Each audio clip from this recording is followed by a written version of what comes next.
Hi, this is author-philosopher Ronald E. Springer for EthicsUnderground.com, returning with more of the reading of Moral Armor, Chapter 6, Part 4, Romantic Extensions of Art. I've heard criticism against the use of animals as the subject of art, with the argument that art uplifts man and should exemplify man alone. And I don't agree.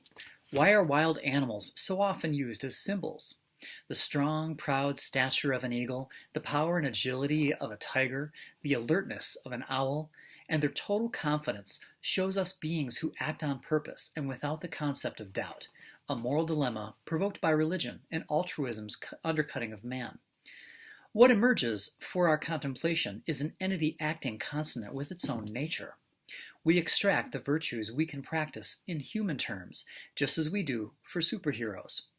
Art was created by man, for man, of course, but its subjects can cover all of existence and beyond to the limit of what a man can dream and project.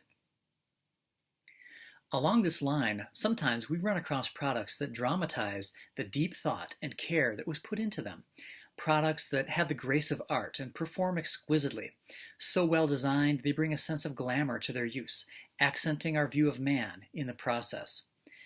I consider them extensions of art, falling into a few main categories from least to most significant. Number one, products of all kinds, from disc players to hammers to furniture and appliances. Number two, automobiles and other forms of transit. Number three, the architecture of dwellings, factories, parks, and all other human environments.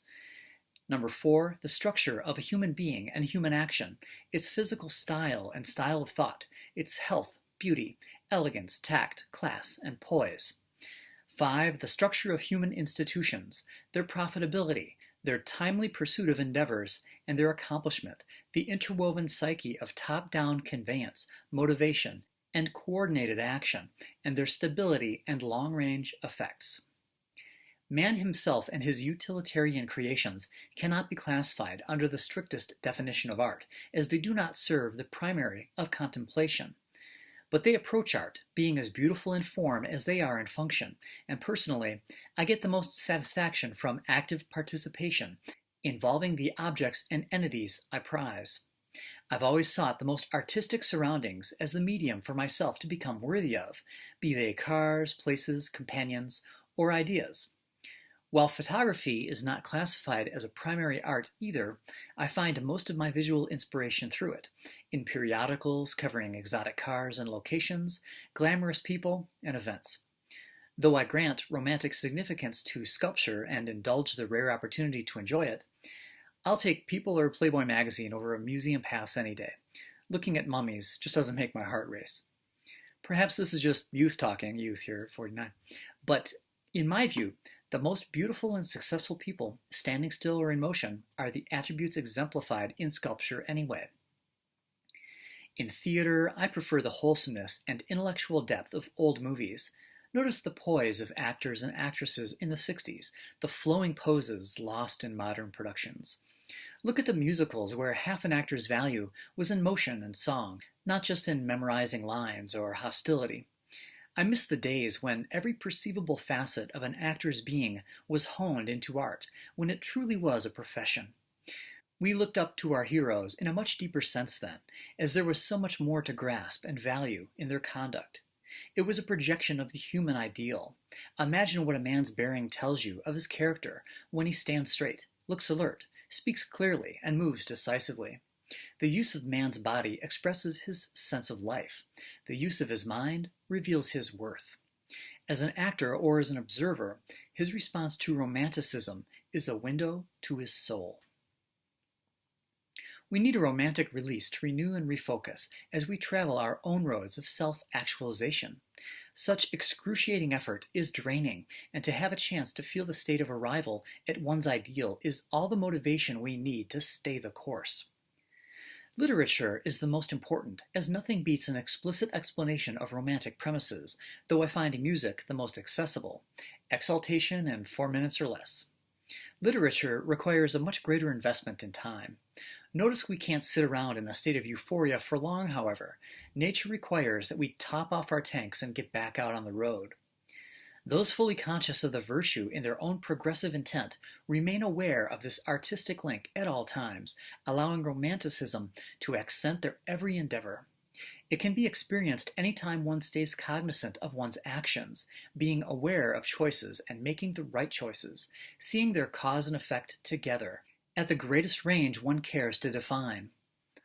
Though art by definition is put in the box of, quote, selective recreation of reality, unquote, all actualized human ideals have artistic value and emit the emotions of glamour which those who work towards them deserve to feel.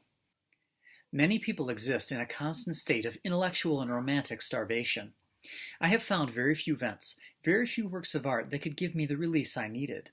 Deeply moving, meaningful pieces are rare, but they do exist in every medium, such as film, music, painting, sculpture, and literature. There are enough to hold on to, and once you identify that ideals are contextual, you begin to see them and feel them everywhere.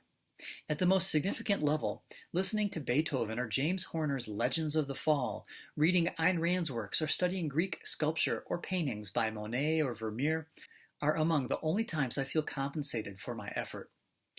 Other means stair-step down in importance, though they are still very positive, such as watching a deeply romantic movie, driving and studying an exotic car, enjoying a desirable companion, helping those bright and eager to learn, looking at the city, the mountains, the ocean, or just moving through the world, breathing fresh, clean air. All feed a romantic sense of life. Well, that's all for now. Next up, we'll explore the life of a purist. I split these videos up by subject of interest so you could find moral armor and then perhaps go through the whole thing for free. Why? To help create a leader in every life. Sound civilization stair-steps up from sound coherence to sound individual to productive groups of mature individuals. Self-hatred drives fear-driven people in our world to wipe out the individual, so we need moral armor to protect the future of mankind. Click subscribe and leave a thumbs up if you'd like to help wipe out moral confusion fast and make the world a better place. If you'd like to go to the next level, you'll find Moral Armor's Patreon link in the show notes. Your support is most appreciated. Thanks for watching. See you next time.